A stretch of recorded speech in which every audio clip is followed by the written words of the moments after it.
in this episode. It's our first chart roundtable, this time focusing on a chart from August 1998.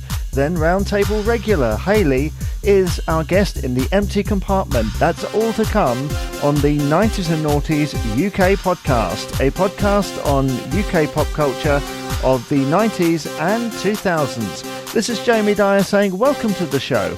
And if you'd like to get in contact with us, you can. You can tweet us at 90SNNoughties UK on Twitter. You can also email us 90esandnoughties@gmail.com or go to the Facebook page 90s and Noughties UK.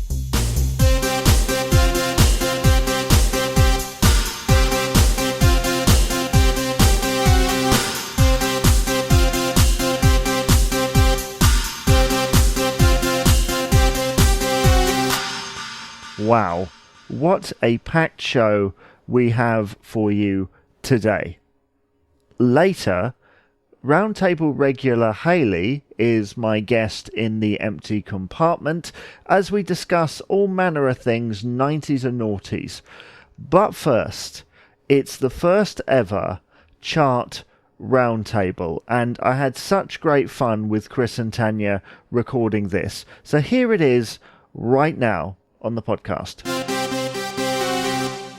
This is a 90s and noughties roundtable, this time trying something a little different. It's a chart roundtable where I gathered together a group of people to discuss a chart from a specific week in a specific year. So this time we've chosen the chart for the 30th of August 1998 to the 5th of September 98. And that is from the official charts company, not affiliated in any way, but just thought, well, again, you want to go to an official source, don't you? So we've done so.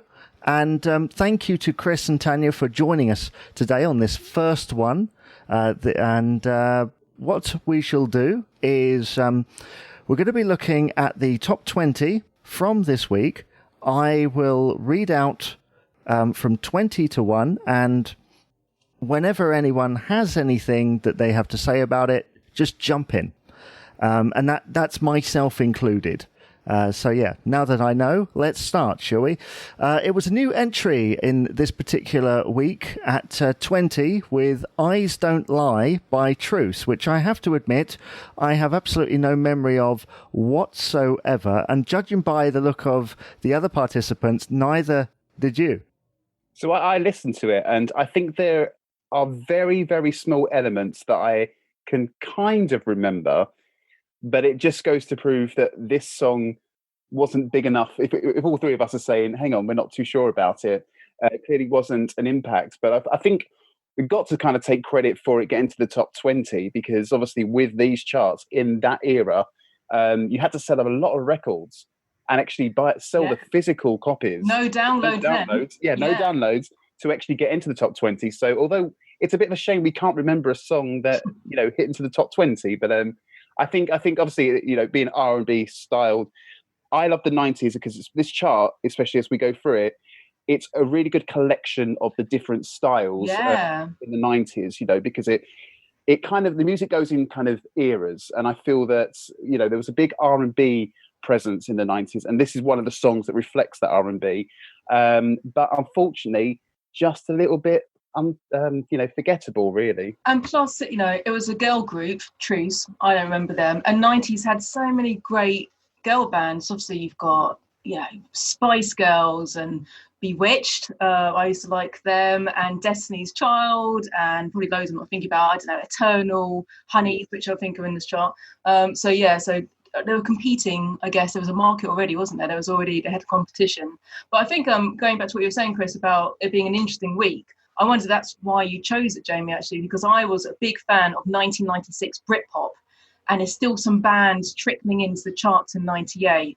I think they kind of peaked again in noughties. That's why I'm pleased about this, actually, because it's got a mix of bands, pop, a little bit of R&B. It was another new entry at 19 for Electricity and Morning Afterglow. Again, another track wasn't particularly familiar with. No, and hard to find. That was one, wasn't it? I was like, There's lots of other songs called Morning Afterglow, I've discovered, but... You don't think that a track from 22 years ago would be that hard to find, because people, had more recordable media then than previously. So we'll go further on into the chart. It's a cover version next from Simply Red, The Air That I Breathe, obviously a hit for the Hollies back in the day.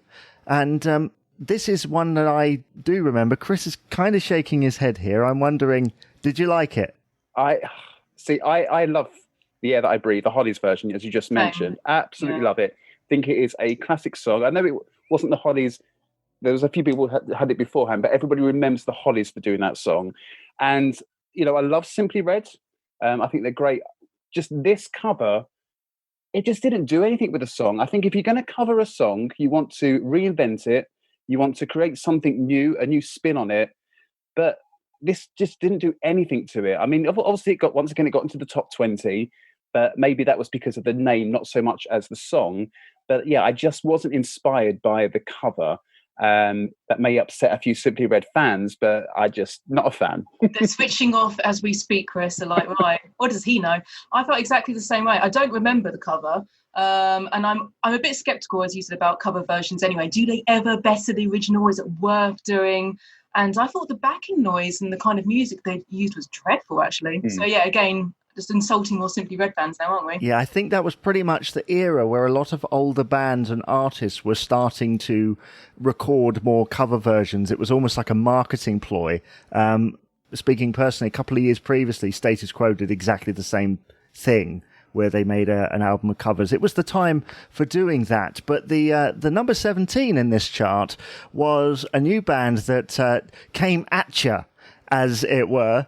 Yes, I Want You Back, originally by the Jacksons, I believe. So Cleopatra, I mean, 90s, I love the 90s. I think everybody remembers Cleopatra for one song, and probably that Coming At You song, as we just mentioned. This is maybe an unpopular opinion, but I thought Cleopatra were like a poor man's Destiny's Child. Because they had like, one of them was kind of the main vocalist, and they had the other two in the background. Cleo. That was Cleo. Cleo, yeah. At the start of the name. And once again, like I said about Simply Red, listening back to their cover of the song, Cleopatra's song, I'm like, there's nothing new to it. They haven't brought anything to it. Okay, it's a bit more poppy. There's a bit more vocal, a bit more effect on the voice. But have you done anything spectacular with it? No. I did have a quick look at some stats for that song because I like the debut single, and but I Want You Back went to number 4. So that did all right for them, didn't it? Yeah, not too bad, but I think it's coming on its way down there. But as we come into 16, Brandy and Monica, The Boy Is Mine. Again, another song that's completely slipped my mind. No idea. Oh, really? No, see, that one I remember. It was, I'd say that's a big sound of the time, actually. It's a reflection of 90s. The video looked very 90s with like chokers and lip gloss and stuff. I still like that song, actually. That was, one of the ones I knew. Yeah, definitely a memorable song for me. I remember that one. And I think if you can remember it, 22 years later on, it just goes to test how great a song that was. And actually, we saw about stats about that one. That was in the US Billboard charts. It was the first single to jump to number 1 from under 20 since the Beatles. So that goes to show how big that song was. Look at that stat, Chris. You've whipped that out of your pocket, didn't you? There we go. Someone's done their homework here. I know, he's showing me up. Yep. Yeah. But I think it's a great song, and I think it's also pop R&B blending, because you're going into kind of later on in the late 90s, in 1998, but 1999, 2000 was basically pop explosion. And I think this is an example of a song that takes the R&B, puts a bit of pop out of that, and it was just an incredible song. I absolutely love this song, and I still listen to it today. Yeah, I agree. I think what you said is perfect, actually. It's a really good blend, because I'm not a massive R&B fan. But yeah, as you said, this is pop R&B, so it just ticks the box for me. As we go on to 15, Ghetto Superstar by Pras Michel featuring ODB and Maya. Hopefully I pronounced that correctly. This is definitely the era where it's featuring everything. That's something that I start to notice as we get into this chart, is there's a lot of featuring. Yeah, I mean, I like Maya. I liked, she did Lady Marmalade, didn't she, with Christina, and so I like her voice. And as soon as I heard it, I thought, oh yeah, I remember this. That was another one that I thought, yeah. I thought maybe that was Noughties, actually. When you do those Guess the Year challenges, if I heard that song, I would have thought it was a little bit later, interestingly. So it's interesting you said about Maya, because, yeah, like you said, you was on that Lady Marmalade track. I mean, great voice, but I can't recall of a front leading single from Maya. It's always featuring Maya or including Maya. So I'm wondering what happened that she was never put in the forefront of everything and just became a featured artist. But a great voice and a great song. That reminds me so much of the summer. That song, and it's not one I kind of listen to today. I think it's maybe lost its appeal over time. My opinion only, of course, but it's definitely not one that I would go, oh, let's download and listen to that one. But a great song, and I think very big at the time. Yeah, it got played a lot, didn't it, on the radio? It had a lot of airplay, and I don't know, we haven't really talked about this yet. I remember watching Top of the Pops a lot in this year, so most of these I remember watching, and I remember them singing that one actually. Now we're going to 14 with a track that is forever remembered, Viva Forever, from the Spice Girls, which was massive at that particular time. Very memorable video as well. Yeah, so as soon as I heard this one, I haven't heard it for ages. I mean, I like the Spice Girls. I think they did, I like the whole explosion of girl power and girl bands. And this one, I think, was just before Jerry left. It was around that time. I remember, so everyone kept talking about that. But looking at the video, have you watched the video recently? Yeah. It's pretty weird, isn't it? It's so weird. It's so weird. I don't remember the video at all. The creativity, I mean, I always say 1990s and noughties, the videos, music videos, you cannot beat. You cannot fault, because they are so incredibly done. And I think the first time I ever watched Viva Forever video, I was like, okay, oh, that's nice. And then the more times you watch, you think, hang on, that's getting a little bit strange. What was the creativity behind this? And now you can kind of look at it, because obviously Viva Forever, when that was released, obviously it's the last track that Jerry appeared on, and she was supposed to release it with the promotion, and not forgetting the song had very little promotion but huge commercial success. And it was actually that time, I can still remember it, I think it was the National Lottery, I believe, that they appeared and Jerry wasn't on stage, and for somebody to come out and Jerry not being there, it was like, what's going on? The press had a field day the next day. They're going, what's happened to Jerry? Oh, she's not feeling too well. And that was obviously the whole spiral of her leaving. And they might have done that on purpose, though, publicity. Absolutely. Well, they had to put back the date of the release of this single, Viva Forever. But obviously, it still included Jerry. So I think, although they didn't need as much promotion, because they knew it's already been self-promoted from Jerry leaving. So, and I still think it's a great song. I think Spice Girls had the great flexibility of releasing great upbeat pop tunes, but also some amazing ballads. And I think this one is an incredible version. I was thinking that. So they had Christmas number ones, 96, 97 and 98. So that year they had Goodbye as their Christmas one. But that would have done a nice Christmas ballad as well, I thought, actually. The husky vocals and stuff. You can imagine Snow. It does have that sort of vibe about it. Yeah, that particular track. Right, let's go to Unlucky 13 with a new entry from Manson, Being a Girl, Part 1. See, I know Manson. I can say Chris looks a bit blank in the face. So, of course, this is a little bit of leftover Britpop, isn't it? And they had a great first album around 96 or 97, Attack of the Grey Lantern. And that's the one that has Wide Open Space, their biggest single.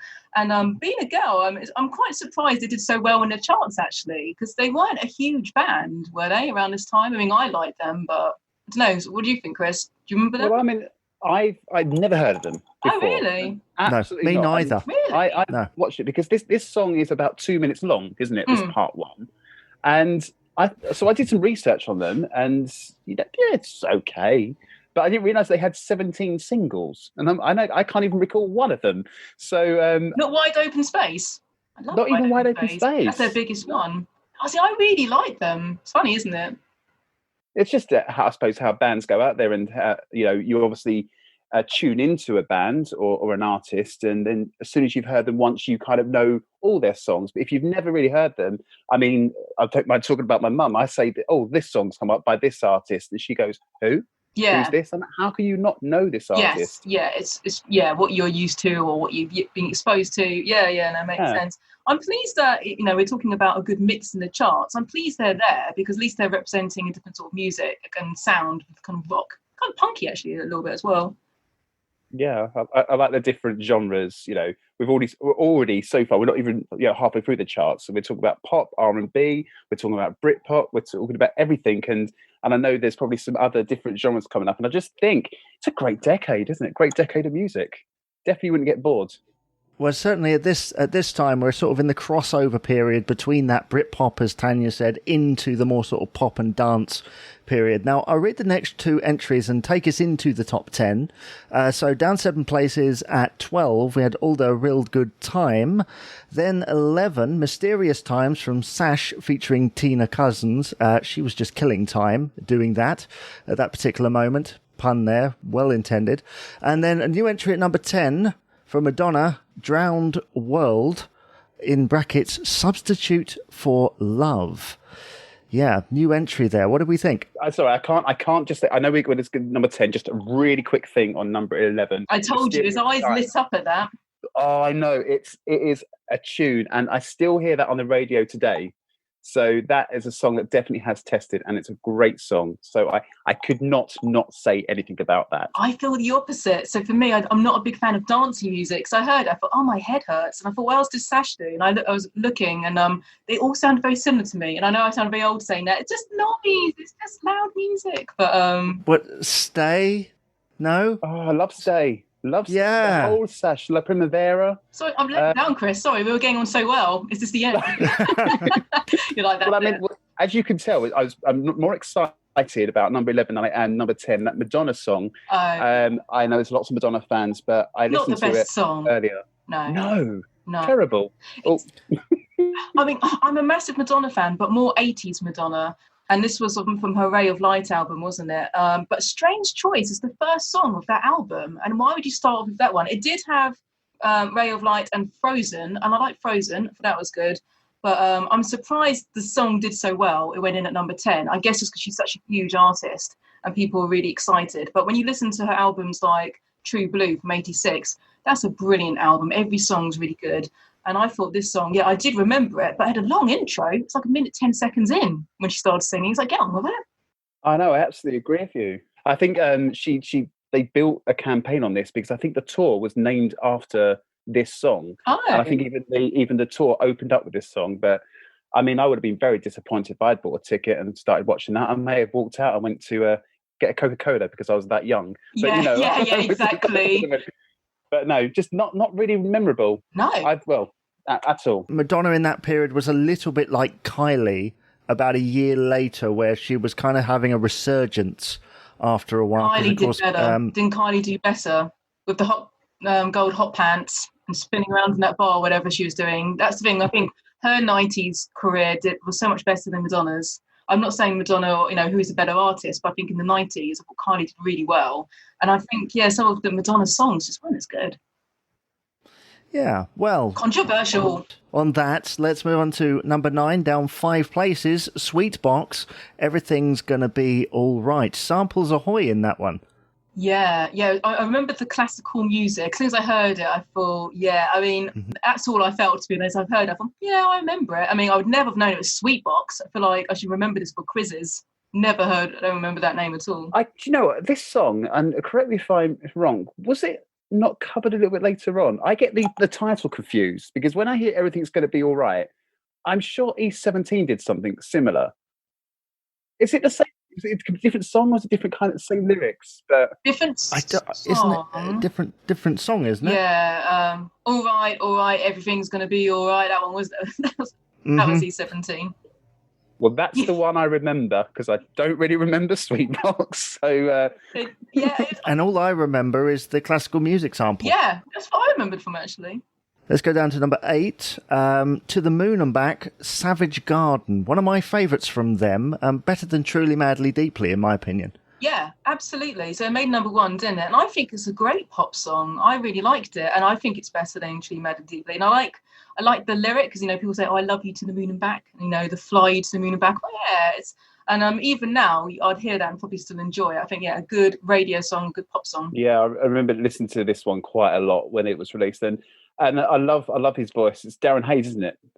Yeah, Darren, yeah, and just a brilliant song. And I agree with both of you. I think this is a better song than Truly Madly Deeply. I think you were saying, Tanya, about loving to the moon and back. Although when you listen to it, okay, it's obviously sounds a bit lovey, but then you don't go, oh, this is too sickening. It's actually a really great song. So yeah, I like that one. Very big fan of that song. I remember on one of the magazines back in the day, they had a CD with a version of this song. It was like a dance version, which I actually thought was better than a single mix. No, I hate it when they do the dance remixes. Stop it. Gonna put an extra 5 tempo beats or something in it. Stop it. That's what I hear these days. When I think of that song, that's what I hear. And Oh, really? Okay, so I don't think I've heard the remix version. I don't think I'm missing out, no offense. Well, probably not. Well, we go down to 7, down 3 places. What Can I Do from The Cause? A very understated, in my opinion, very understated track here. Very bare bones, if I remember rightly. I was, pleased to see this, actually. So I had Talk on Corners, the album, as my 16th birthday present that year.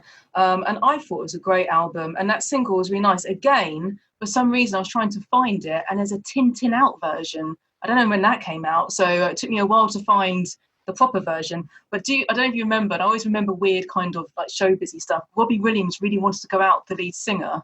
And apparently he kept sending her red roses with, "What can I do to make you love me?" or something. And she kept saying no to him because he was like a player.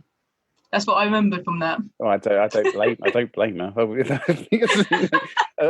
More creepy than getting red roses with something about your own song. No, that sounds awful. I like this song. For me, it wasn't my favourite song of the 90s, not at all. But definitely, if it came on the radio, you would certainly go, "Oh yeah, I know that straight away." It's one of those songs, you can, if you played, name the intro of a song, you would get it from it. And I think, that's why it was so successful and just such a lovely, chilled out song. Nothing too aggressive. Simple. Yeah. At that time, they just had a series of really strong stuff. Things like Runaway, Breathless. Yeah, So Young. That was from that album. So Young, yeah. Didn't they also do a version of Everybody Hurts? Or am I misremembering? They did a version of Dreams, Fleetwood Mac or something. Yeah, that's right. Yeah. Yeah, no, I like them. I don't know where they went afterwards, to be fair. I know those couple of albums and those songs. And I think So Young's a great song. I think we use it a lot as a kind of show opener on our radio station, actually. Mm-hmm. It's good pop, isn't it? It's not complicated. It's nice. It just sounds good. And very much listening back to number 6, which was a new entry in this week, God is a DJ by Faithless. And I have to say, I didn't recognise the title, but knew it straight away the moment it kicked in. Yeah. And I remember, as soon as I heard it, I remember him being on tour of the Pops and signing that "This is my church." So that was what I remembered. But I'm not a big dance person, but I did quite like this. I liked, the lyrics and the speaky part, I guess. Speaky part. So technical. No, that's great. I mean, I think this is, once again, tapping in on the different genres. The early 90s was very much clubbing. There was a lot of clubby songs in there. Lots of dancing, yeah. And I was actually talking about this song randomly last Saturday because I was with a group and we was talking about Faithless and we was trying to think of my friend was trying to think of this song and we were all going, what, Insomnia. No, it's not Insomnia. It's this song. And we played it. We went, oh, this song. So, Jamie, what you just said there, where you don't actually recognise the title, but definitely recognisable from the music. And I think Faithless was brilliant in the clubs. I was too young to go in the clubs at 13, maybe the school disco, but I'm sure in the clubs when Faithless come on, especially this song, people went crazy for it. That guy had he's got such a distinctive voice, I think, and it fills the room, even when you're just sitting at home listening to it. Yeah. Let's go into the top 5 now. We finally found number 5. It's a new entry for the Honeys. Finally found. What do we think of this? Because the Honeys sort of had a few singles and then they disappeared. I love this song. I actually had the pleasure I think it was about 5 or 6 years ago. I introduced them on stage. We booked them as a Name drop, Jamie. Listen to this. pick that one up from the floor. But Yeah, they were lovely. I mean, there was only two of them when I was introducing them. I think there was 3 originally. Yeah. But a song, once again, another song. Not just because I brought them on stage 6 years earlier. When they put that one on, it was the song that everybody knew. You know, when you have an artist, they've had lots of songs, but everyone's kind of waiting for that one particular song. And Finally Found was that. And as soon as they put that on, everyone went crazy for it. And so I remember the song quite well. I'm not sure about both of you, but... Absolutely. Yeah, no, I didn't need to listen to it. As soon as I saw Finally Found, I thought of it straight away. And I liked their look as well. They always had kind of gold, lots of kind of suits. And I don't know if you watched it, but they were in the big reunion, those bands getting together from the 90s. And I think they did quite well. One was a midwife or something. Obviously, her career path had completely changed from pop star. You imagine giving birth and she walks in, you'd be like, ah. But no, I really like them. And it's a shame, like, I was looking at comments on YouTube to do with Honeys, and people kept saying, oh, yeah, but who would you pick, Eternal or Honeys? And I was like, oh, it's different, though. I think Eternal had a kind of more R&B flavour, and I think Honeys were more pop, I think, if I had to pick. Yeah, you're right there. I'd go for Honeys if I had to pick out the 2. I loved Eternal, but because I'm more of a pop person at heart, if I had the choice of 2, it would definitely be the Honeys. I see. Look, I would have picked Eternal.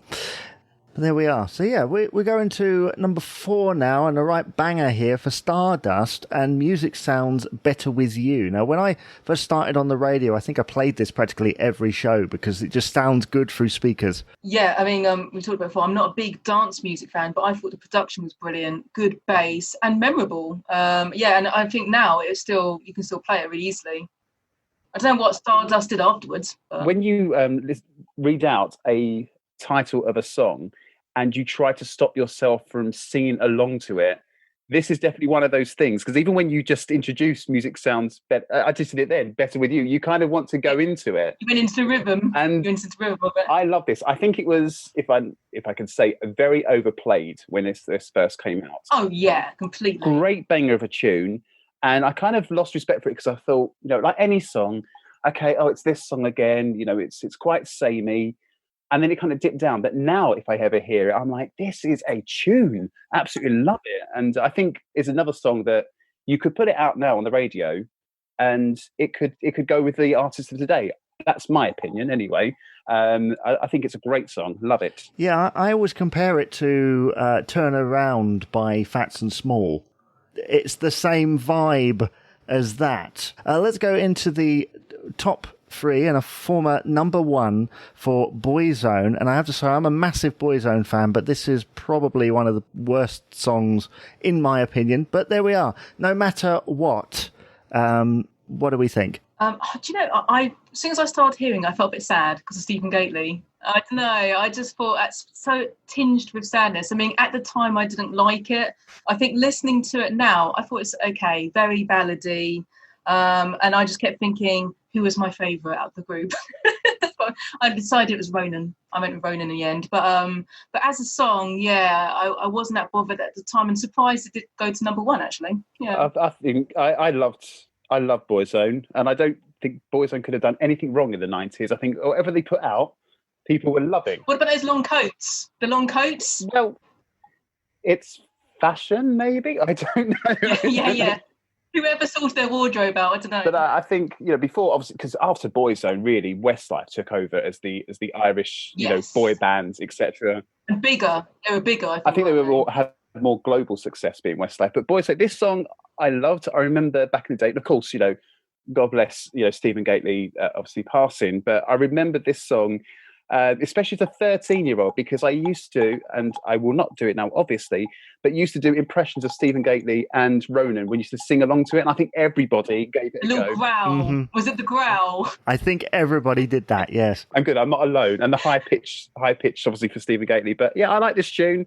Another one that I think the good thing about this one, I just want to say, is that I can remember most of the lyrics. If I had to be testing the lyrics, it's one that I remembered, and it's quite lyrical, this song. So to remember it just goes to show how popular and how big this song actually was.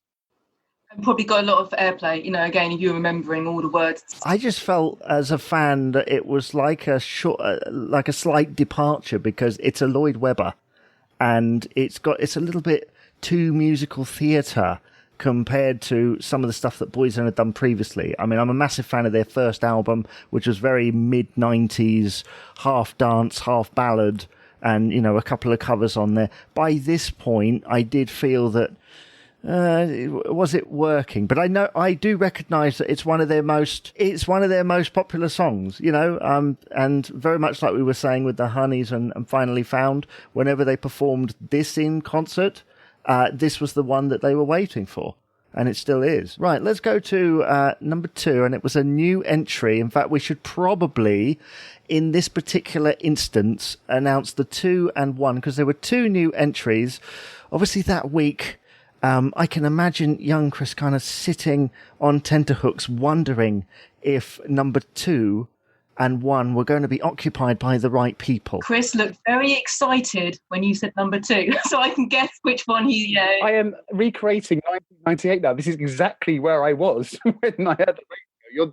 You're repeating. It's going back into the past, and all these emotions are coming flooding back. Yeah, so at 2... was One for Sorrow from Steps. So, Chris, I'll leave you to talk about Steps, but I'm going to quickly say I'm Team Mannix, so we're probably not going to be friends after this, but I'll let you talk about Steps first. Do you know what? Both 2 and 1, I love both the songs, but yes, it's no surprise and no secret that I am a big Steps fan. So I think coming from their first 2 singles, this one was the first song where they kind of took on their own, well, I wasn't saying not completely their own sound, because actually it harks back to ABBA's Winners Takes It All, but it was a good mixture of pop, a little bit of trance in there as well, if you listen to the actual instrumentation of it. And I just thought it was destined to be number 1. And I remember sitting here in 1998 on this very week thinking, it's got to be number 1. And as you know, I think the charts then definitely were a lot bigger than they are these days. It was, everybody wanted to know number 1. So when you got to that, you'd be 5, listening for the countdown. Yeah, absolutely. And I remember thinking, okay, they're not 5, they're not 4, and I thought, this is it. They're going to do it. And then obviously when the presenter, and I can't remember who it was, announced number 2, I was like, oh no. But I think One for Sorrow is, if you ask any Steps fans or anybody that goes to see a Steps concert, apart from Tragedy, is probably the biggest song that they have had over time. Not 5, 6, 7, 8, wasn't that them? 5, 6, 7, 8, I think divided people's opinions, because people think of that as the line dancing, first single, annoying single. I can say that. I'm a fan. I'm allowed to say that. But One for Sorrow really, it threw Claire into the forefront. She was the main vocalist on the track, and it really put Steps up there. And I still think this song should have been number 1 and should have been number 1, not number 2. My opinion. Yeah, I mean, I'm not a massive Steps fan. I like their stuff, and that was my favourite one. To be fair, as soon as I saw that, I thought I remembered liking it. When I listened to it, I thought, yeah, it still works. I like the rain sound effect, whatever it is at the beginning as well. So yeah, and I watched again Tour of the Pops. I remember seeing them and their little dance routine. It's funny how those things stick in your head, but it's a weird one having Mannix at the top. So when Manic Street Preachers did this, it was their first album that commercially did well. And it was all a bit surprising, really. So my brother, who's 4 years older, was a massive Manic Street Preachers fan when they were quite punky and rocky. So I knew their stuff. And when it got to this level, he didn't like them anymore. He said, "Oh, it's too poppy. They're trying to fit in somehow." So their sound had changed. So I like the album. I like the song. I am surprised it went to number 1, and I think they've had better singles from their older albums. Obviously, it's more rocky, and I don't know if it belong in a pop chart. But I thought, again, it's good to see a diverse, genres of music and different acts. But they did really well. I was looking at what they won so many awards in '98. For Enemy, they won every single thing possible. They got like 6 things, and even Brit Awards in '99. For this, they got Best Album, Best Band, Best something else. So they also had a massive I don't think the next album did very well, but this one had quite a few singles.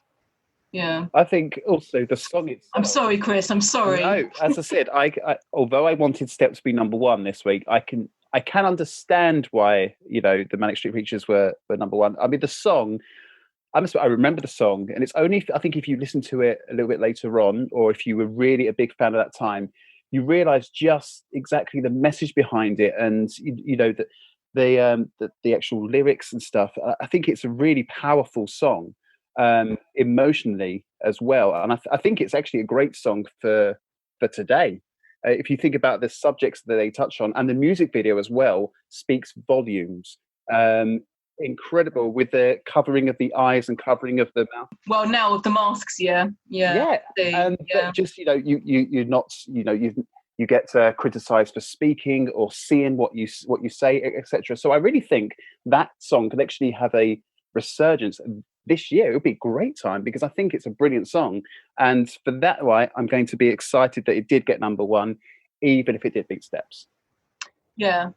No, I'm pleased they did do well. It's strange, isn't it? Well, I didn't realise. I was looking into it. They actually wrote some songs for Kylie Minogue. Isn't that bizarre? I never knew that. Some Kind of Bliss. You might recognise. I heard now. I did actually recognise it. I agree. I think the lyrics definitely were very different around that time. And I think people found them quite strange because when you used to just go into the pops, there'd be like, what was the front man called? What was his name? But you'd always have his shirt off. And the bassist would always be wearing a dress with some shoes. They're all, quite alternative, weren't they? Which is good, again, because I think with the Britpop and then this, and more rock kind of went into the charts and more bands, which is, that's what I like. So I think it was good, actually. And I think that made people start thinking, okay, not just pop music, maybe something a bit more alternative as well. And I think visual elements sell as well. So as you said about, a top being off this kind of video, I think music videos sold songs a lot more in the 1990s than they perhaps do now. I think something like, I know it's not in this charts, but something like Wigfield's Saturday Night. Now, if that came on and it didn't have a dance routine, you'd think, what is this awful song that's being played? Only because it had a dance routine, it made it obviously number one. And so it's like this song as well. People remember it from the video, from the lyrics. I remember it from Beating Steps, but I'm not going to harp on it about that again. But it just as a really, really good song. So, well done, Manic Street Preachers. I think they also had, you said about the album, they were number one in the album charts as well that week as well. So I think the single and album was both number one. So a great week for them and their bank accounts. Yeah, absolutely. And another song for the album was Tsunami. I love that one. I don't think it went to number one, but I actually thought that was a stronger single, interestingly. But yeah, no, I'm pleased for them. But I would say if you ever wanted to try and listen to some of their older stuff, I think you'd both probably be a bit like, what is this? Because it was heavy. But completely different. Yeah, definitely. Yeah. Well, that is, if you tolerate this, your children will be next from Manic Street Preachers. That was number one in this particular chart. And just to go on something that you said before we wrap up here about the music video, what we have to put into context about the music video in general in this era is they had Saturday morning TV to play either the whole video or say 30 seconds of it. They had sort of the beginning of those music channels. I seem to remember things like The Box coming up about that time. Obviously, Top of the Pops on a late in the week. So there were plenty of opportunities pre YouTube and the internet to see these things. And so certainly on a Saturday morning, seeing 30 seconds of something, it had to be memorable. And it did. And it also included the whole kind of the time, because how music is sold, as we all know, has changed. Because back in the 90s, there used to be, for pop groups or for many artists, about an 8-week promotional period where a music video would go out, you would hear it on the radio. It wasn't actually released in the shops yet. So, and the only way you could get it at that time was buying the CD in the shop. Whereas now, you'll hear a song and then they might release the video 2 weeks later, and then it's just kind of throwaway. It's just how it's done so differently. The amount of singles that has to be sold to get them into the top 20 was incredible during this period. I think that song, If You Tolerate This, Your Children Will Be Next, sold 156,000 copies. And that's 156,000 CDs, whereas to get to number one, whereas now a song that will go out into charts, whether it be Lady Gaga, Dua Lipa, anything, they might only sell or downloads, 20,000 copies, but it's all the streaming which changes. So completely different time and amazing. So 156,000, wow, well done.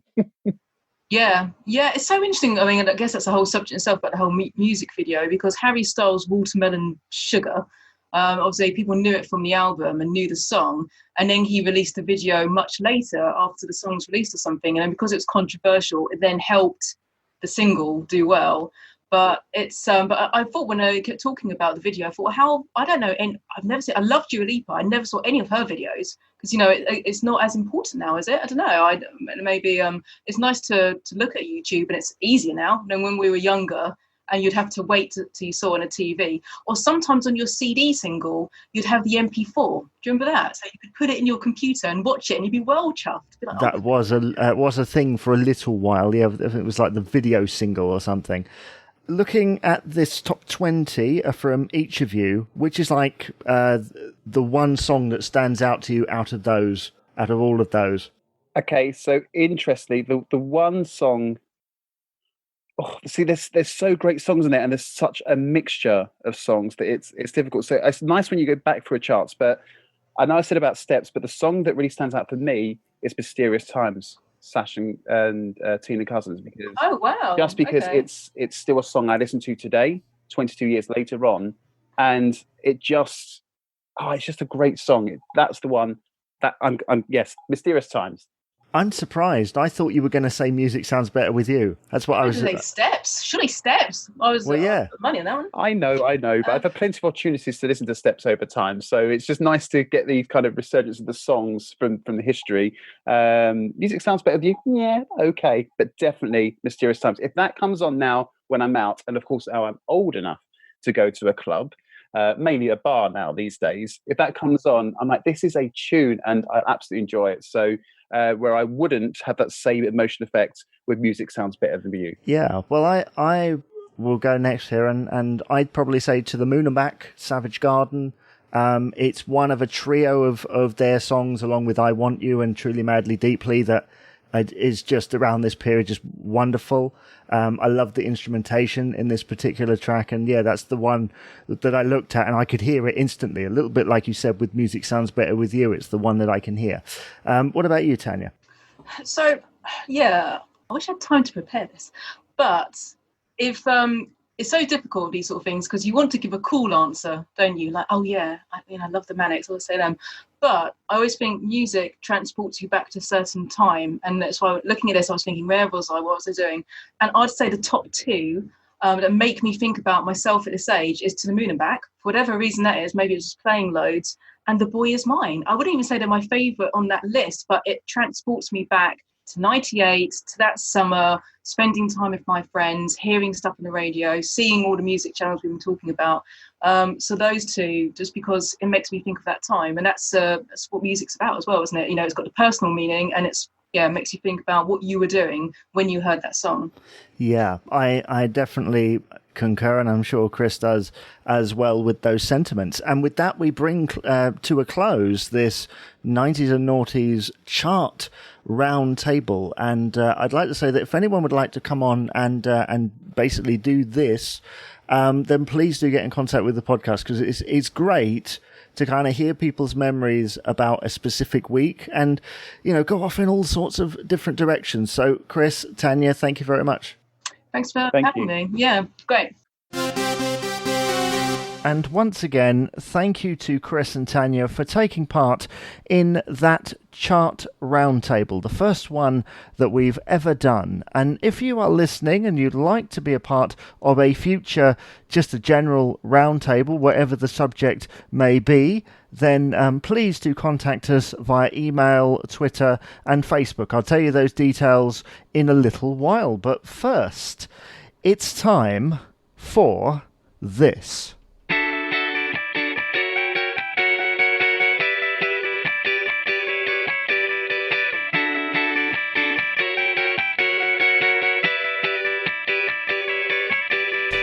And now it's time for another edition of the Empty Compartment. 3 questions, 1 guest, and a whole lot of memories of the 90s and Noughties. And I'm joined today by a Roundtable regular, as she should probably be known. Thank you very much, Hayley, for joining us today, and it's great to have you on again. What is your experience of the 90s? What's like that one memory that you remember from that time? I just love anything 90s. Basically, anyone that knows me actually says that I still live in the 90s. I live in that era because I just love anything 90s related. Anything. It is just a bigger interest of mine. So anything like the TV shows, the toys, the food and that was around at the time, the clothing, you name it. It's just something that's a real big interest. I'd still dress 90s now if I could get away wearing a shell suit. I totally get it. That it's almost not nostalgia anymore. It's just your everyday life. No. And I was thinking as well, like the T-shirts that they used to wear, the ones that changed colour. Do you remember? Yeah, some of the fashion though was horrific, though, wasn't it? Yeah, some of it was, but you've got to love it at the same time. It's the 90s. It was, but when you look back, it was cool at the time. No, you just didn't. And also going into the Noughties as well, touching Noughties, I can remember when those like parachute pants, as they called them, were like a big thing. Like the trousers that were like really baggy, and that was another one as well, definitely. The what was that guy's name? The you can't touch this guy, MC Hammer. MC Hammer. Oh yeah, definitely. Yeah. Yeah. Well, that concerns our first question. 90s tracks, 90s and noughties tracks rather, that you love to hate. Stuff that perhaps, stuff that was really big at the time, but you were like, nah, don't get it. I mean, not really, because I mean, most of it I like guilty pleasure-wise, really. I mean, really for me, although I'm not really a fan of it, I respect it. I mean, the grunge era, really in the 90s, it's not really my cup of tea, but as I say, I respect it as a whole, and I see that's an example. I wouldn't say I hate it. It's just something that's not my bag, but it means a lot to music now. It's changed music the way it is, and there's a lot of people that would agree with that, Yeah, I mean, grunge was a massive thing because in the late 80s, early 90s, you had this kind of massive explosion of like dance music, rave music, but you needed something on the other side, and bands like Nirvana coming out of the woodwork, the Smashing Pumpkins and all that's more kind of indie thing, which then led its way into the Britpop of the mid-90s with Pulp and Oasis and all that sort of thing. Yeah, I mean, there's some Britpop bands of it. I mean, Pulp being one of them. I actually really do like Pulp. And you touching there about Smashing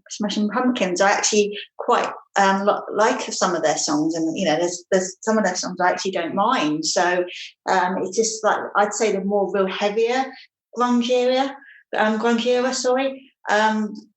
That isn't really, would be a bit too heavy for me personally. Yeah, but there's always something to like, even in a genre that you don't like. Like, there are certain genres that I am not too keen on, but there are certain tracks in there where you go, that really appeals to me. I mean, and the standout tracks, Smells Like Teen Spirit. I mean, everyone knows it. It's iconic, isn't it? It's just a song that everyone knows. Especially with that guitar riff. So we've had a little explanation and discussion rather. And if anybody is familiar with this, you know that from here we've had a small discussion. We might come back to it at a later stage, either with Hayley or with another guest. And now it's time for me to turn the reins over to you. And I don't really know what's coming here. So what's your question? When you were at school, what was your favourite chocolate bar to have in your lunchbox? Oh, now, is it... I'm sure I remember that a lot of people... they always say that in lunchboxes you had a chocolate bar, but I think for some people, parents didn't pack it. And I don't remember having a chocolate bar in my lunchbox. Or if it was something like Mars bar or Snickers or something like that, or maybe even just a Kit Kat or something along those lines. If I was to say Cracker Bar, would you know what I mean by that? Cracker bar. No, that doesn't sound familiar. I can remember it's more of a nutty kind of bar, and the advert used to be like a squirrel advertising it, if that rings any bells. No, I'm afraid it isn't. It isn't. I know I used to eat Lion bars. Do they still make those? Possibly, I think they do. I don't think they're as big as they were. I've got a feeling they do, but some of them, they're hard to come by, or they just aren't as popular. Like a Boost bar, I mean, that's more Noughties, but I know that they're not as big now. But if you look for them, they are still around. Yeah, I mean the Whisper bar is still around. It is, yeah. Yeah, I mean for those slightly older listeners, they'll remember like Marathon. And all those things that come back occasionally that then morphed into Snickers. Apparently, talking of which, Cadbury's going to release Marathon again. Yeah, I'm not of an age where I remember it being a thing, but I don't know. Me neither. What was the difference in the recipe? That's what I was thinking. I was like, is it just not the same as a Snickers anyway? That's what I thought it was. I just thought that they renamed it from Marathon to Snickers. Yeah, I'm not sure. I mean, a lot of that is for a nostalgia purpose. It's just to sell chocolate bars. And in a lot of cases, it's just for one supermarket, I think, as well. I think it's just in Morrison's. I think it is. And then what about talking about or renaming things or rebranding things, Opal Fruits and Starburst? Well, yeah, aren't they the same? They're the same thing, aren't they? Yeah. Can you remember when they were called Opal Fruits or whatever? Yeah, it was Opal Fruits was first, and then it got changed to Starburst, didn't it? Yeah. Yeah, so I remember them being Starburst. I don't remember them being Opal Fruits. See, I can remember. What about Chewits? Can you remember Chewits? Chewits. Now, do they still make those? Because they did that I remember there was an advert to the tune of "I like to move it," and it was like "I like to chew it." Is that right? I remember that. Yeah. Yeah, that was weird. I'm sure back in the 90s they had like a dragon or something on the advert. Yeah. Yes, I remember something along the... And I'm sure that... I mean, there were loads of like sweets like that that were sort of like juicy type things. And in those days, of course, on children's television, they could advertise a lot more kind of junk food, in inverted commas. So you saw this a lot more. You saw like cereal advertisements and chocolate bars and that sort of thing. And they were geared towards that. Exactly. I mean, that's... I touching on that, I'll go back to say back then, adverts were better and they were more memorable because obviously adverts were a bigger deal back then. They put a lot more effort into the advertising stuff, and they were fun, and they'd always have like they'd try and make them catchy as well, didn't they? Yeah, I mean, it really peaked and fell off the moment that monkey got behind the drum kit. Yeah, exactly. That was like the last great one. It was, wasn't it? Yeah, definitely. Yeah. And that was late 2000s. It was late 2000s because you'd be sat there and you think this monkey, Phil Collins is playing in the background, and this ape is sat there at a drum kit, and you're like, what's going to happen? What's going on? You're just watching this ape behind this drum kit. And then suddenly it goes into it. And they tried to do follow-up ads with Total Eclipse of the Heart, basically taking clips from the first ad and cutting it. And it just didn't work. No, exactly. It's like you said, that was definitely the last one, memorable one anyway. So. Well, yeah. I mean, for any listeners that are thinking, well, there are memorable adverts now. There are, but not for sort of chocolate bars and that sort of thing. You don't see it so much. Exactly. It's obviously a sign of the times, and it's all to do with the sugar and whatnot, and they just don't want to like advertise it like that for that reason. That they just know that if people want them, like sweets or chocolate or whatever, they'll find them in the shop anyway. Quite rightly, those things have kind of ceased advertising in some quarters, and some of them have even come off the shelves. Although in a completely different subject, the fact that Turkey Twizzlers have made a comeback is a very interesting thing, considering what Jamie Oliver went through in the mid-2000s. That guy must be really hitting his head right now. Yeah, he must really hate Iceland for that, because obviously I know they've got exclusive a friend of mine was over the moon when they found out. Yeah, one of my best friends, they were just over the moon. And the weird thing is that we were only recently talking about them, and they were saying how much they missed them, and they were gutted that Jamie Oliver got them banned, and that it made their day when they found out that they're coming back. And yet, you see, your question was, what chocolate bar did you have in your lunchbox? For many kids, and me included, for some of my school life, we had free school dinners, and for some schools, they were turkey Twizzlers. They were, yeah, definitely. Which is the whole point in the first place. So, if you're out there listening, Jamie, I apologise that they've come back. Hopefully, they've changed the recipe, but you don't know. Yeah. Yeah. Hopefully a bit more healthier now, Jamie. Hopefully. Here's hoping. Maybe. I mean, changing times and all that. Thank you for submitting that question. I've only done this a few times, and it's always interesting to hear how people have interpreted the brief that I have given them. So now it's time to turn it over to the audience, and an audience related question, 90s and noughties related. Hopefully the more random the better. Thank you to Dan, who's got in contact and says, what was your first mobile phone that you owned? For me, because it's a question to both of us, because it's a listener question, I think it was a Siemens phone with polyphonic ringtones, and I wasn't interested in it at all. About 3 years later, I got a flip phone, which was like the height of the fashion. It was like a Nokia or a Samsung or something like that, and it was the height of the fashion. What about you? I've got two answers for that. I mean, the first one doesn't really count, but I just thought I'd mention it anyway. So I can remember when I was at secondary school, and I had to go. It was actually during a time. It's funny that you should mention this, actually, when it relates to recent events with the teams getting their GCSE results as of late. So basically, my first memory was when I went to secondary school to get my GCSE results, and I borrowed my mum's mobile phone, and I can remember thinking how cool it was, and even though it was like a brick with like an aerial, and it was just like one of those giant phones, and thinking that I looked really cool borrowing my mum's phone at the time. And then my actual first phone was a Nokia 3210. Yeah, everybody I think had that. It's certain age, certain time, everyone had that. It was like everyone's first phone with the numbers where it wasn't letters. You had to push it so many times for letters, and Snake.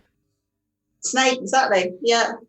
I think that's all people did, and very long battery life. That was the best thing. I mean, they lasted forever, didn't they? It was great. Yeah, I know for a while I bought one that was a lot later when smartphones were in. I bought a phone that was very much like a 3210 because I was like, I don't need internet on this thing. I don't need all this fancy stuff. I'll just have an old school phone. And the battery lasted for days. I didn't use it very much, but it still lasted for days. That's the thing. They were the best for the battery life. And I think Nokia actually released them again, or you can get, I don't think it's the actual 3210, I think it's a 3310 or something. And they've re-released it, and like for anyone that just wants a phone and with a long battery life for like just phoning someone or sending texts about obviously internet or whatever, it's perfect, isn't it? They were very much about not just about the calling and the texting and the Snake and whatever else you could do on it. You could also customize it. People used to walk through markets and there'd be all these like customizable options. Some people would have like pictures of dogs on the back of them or certain designs. Yeah, exactly. And that was a highlight for me, getting a new phone case. And obviously I was featured on a recent roundtable in regards to A1, and I actually had an A1 3210 phone case, and obviously that was, I was like so happy at the time, and that was cool. So that's the thing. So it's a shame actually that the smartphone, okay, you can put cases on it and stuff, but it doesn't have quite the same flavour of the entire phone as this one design. Exactly. Yeah, definitely. So yeah. Fantastic. Well, thank you, Dan, for your question on this edition of the Empty Compartment. And that brings us to the end of this particular segment. But I'd like to say thank you, Hayley, for joining us. You're welcome. Thank you for having me.